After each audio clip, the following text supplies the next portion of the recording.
Hey guys, welcome back. We'll continue with the book Cracking Codes with Python, and in this video we are going to cover how we can find and generate prime numbers.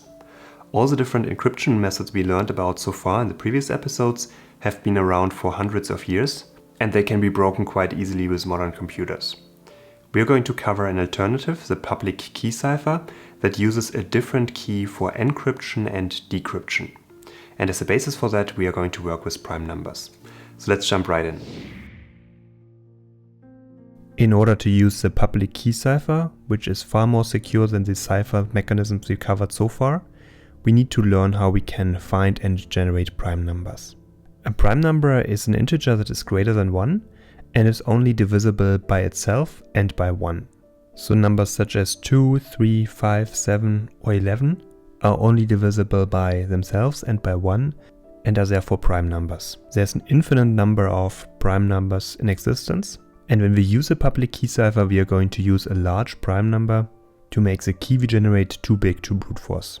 We're going to create a prime number module to identify and work with prime numbers in order to create our public key cipher. For that we can open up idle and let's create a new file, which we can save as primenum.py. And inside of that module file we are going to first import the math module and the random module. Then we define a number of different functions that we can use in order to work with prime numbers. The first one is a function that identifies if a number that's provided is actually a prime number. And here we are first checking if the number is less than 2. In that case it's going to return false because all numbers less than 2 are not prime. After that we are checking if the number is divisible by any other number up to the square root of the number. So therefore we're using a for loop that is looping over the numbers from 2 up to the square root of the number turned into an integer plus 1. And if any number in that range is divisible by 0, then we're going to return false, so it's not a prime number. And once we finish that loop and the number is not evenly divisible by any other number, then we're going to return true, therefore the number is prime. And the reason why we only have to check up to the square root of the number, and actually not all the way up to the number itself, is that when we take a number we can divide it into different factors. And the square root of a number is going to be its biggest factor. So as an example, let's say we have the number 49 and we want to test whether it's a prime number. In that case, we would basically use our for loop, start with the number 2 and go all the way up to the square root of the number. So in this case 7. And we're checking if the number is evenly divisible by 2. Here we can see that's not the case. We have a remainder here of 1. Then we are increasing the number we are dividing by 1. So now we are checking if the number is divisible by 3. Here we still have a remainder. And we continue this all the way up to the square root of the number. And here we can indeed see we have a remainder of 0 and therefore 49 is divisible by 7 and therefore not a prime number. And the reason why we can stop trying to divide 49 by larger numbers, such as 8, 9 or 10 for instance, is that we effectively already did this. So we can see 49 divided by 6 gives us a value of 8 and a remainder of 1. And 49 divided by 5 gives us 9 with a remainder of 4. So effectively we would repeat the same steps as before. So if we multiply 7 by a number that's greater than 7, then we're going to get back a number that's larger than 49, and therefore we only have to divide up to the square root of the number. So this first function here is very useful to determine if a specific number is a prime number, but maybe we want to instead check which kind of prime numbers occur in a certain range of numbers. And one famous algorithm to determine that is the Sieve of Eratosthenes. And in order to understand how the algorithm works, we can basically imagine a group of boxes. Let's say, for example, we have boxes with the numbers 1 to 50 to start out with. So we want to determine all the prime numbers between 1 and 50. And to start out, we would mark every single box here as prime. So we would consider at the beginning of the algorithm every single number we look at as a prime number. And then we start out and marking certain numbers as not prime. We know that 1 is never a prime number because prime numbers are numbers from 2 and larger. Therefore we can mark the first number as not prime. And then we can start out and mark all the multiples of 2 also as non-primes, because if we have a multiple of 2, that means that a number is divisible by 2 and therefore is not prime. So therefore we can rule out numbers such as 4, 6, 8, 10 and so on and so forth. And this gives us basically this overview, so we already ruled out quite a few numbers which are not prime numbers. So next up we can basically repeat the same process using the next prime numbers. So we eliminated all the multiples of 2. Next up we can continue with the next prime number that we marked, so 3.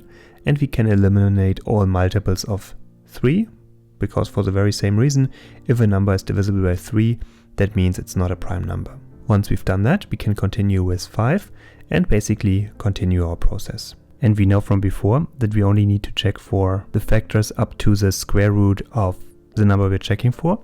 So in this case here we have 50 different numbers. So if we take a look at the square root of 50, we can see it's 7.07 and so on and so forth. So therefore we basically only need to check for multiples up to 8. So we eliminate the multiples of 3, then the multiples of 4, 5, 6, 7, and 8 is the number we need to check because the square root of 50 was 7.07 something. Because any number that's a factor that's larger than the square root will be paired with a factor that is smaller than the square root, which we have already marked. So once we completed that, we can see all the gray boxes are not prime numbers, and only the white fields remaining here, which have not been marked, are actual prime numbers in that range. So let's now implement that in code. So here we have a function prime_sieve, which accepts an argument, and this function returns a list of prime numbers which are calculated using the Sieve of Eratosthenes, which we just covered. So as we saw before, we are first going to create our boxes.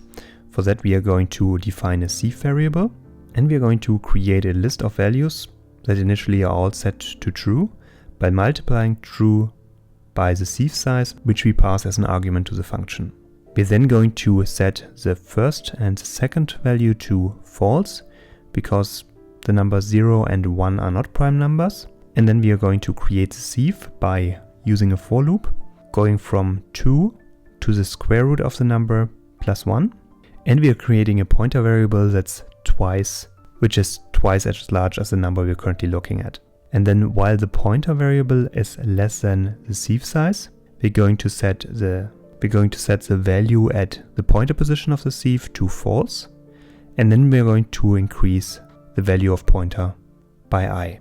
We're then going to compile the list of primes by defining an empty list primes. And we're using a for loop to loop over the numbers in the range of the sieve size. And using this for loop, we are basically eliminating all the multiples of the numbers. So starting with 2, then with 3, with 4, 5, just as we covered before.